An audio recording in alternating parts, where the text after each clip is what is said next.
Students, आप लोगों ने बहुत सारी वेबसाइट को ओपन किया होगा तो आपने देखा होगा उसके पीछे कुछ डोमेन लगे होते हैं जैसे .com, .in, .org, .net।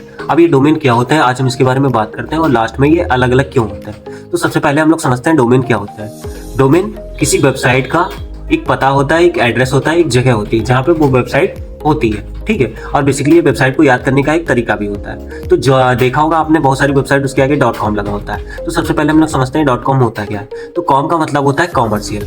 जो भी वेबसाइट बिजनेस पर्पज से यूज की जाती है उसके लास्ट में हमेशा आपको .com लगा हुआ दिखाई देगा। जैसे एग्जांपल देखते हैं हम लोग google.com, youtube.com, ये सब कॉमर्शियल वेबसाइट है, इसके लास्ट में .com लगा दिखाई देता है। उसके बाद अगला डोमेन है हमारा .in।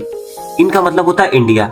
अधिकतर ऐसी वेबसाइट जो गवर्नमेंट यूज करती है, गवर्नमेंट पर्पज से यूज की जाती है, उनकी लास्ट में हमेशा .in का यूज किया जाता है। जैसे आपने देखा होगा इंडिया गवर्नमेंट .in, ठीक है।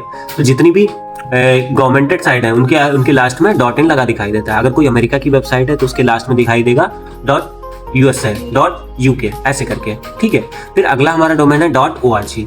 org का मतलब होता है ऑर्गेनाइजेशन। जितने भी ऑर्गेनाइजेशन होती हैं, संस्था होती हैं, वो अधिकतर .org का यूज करते हैं। जैसे जो नॉन प्रॉफिटेबल होती हैं या कोई NGOs वगैरह है, जैसे एक वेबसाइट है विकिपीडिया, ठीक है। तो विकिपीडिया क्या करती है, इंफॉर्मेटिव साइट है, तो उसके लास्ट में क्या लिखा हुआ दिखाई देता है, wikipedia.org, ठीक है। अगला हमारा डोमेन है .net।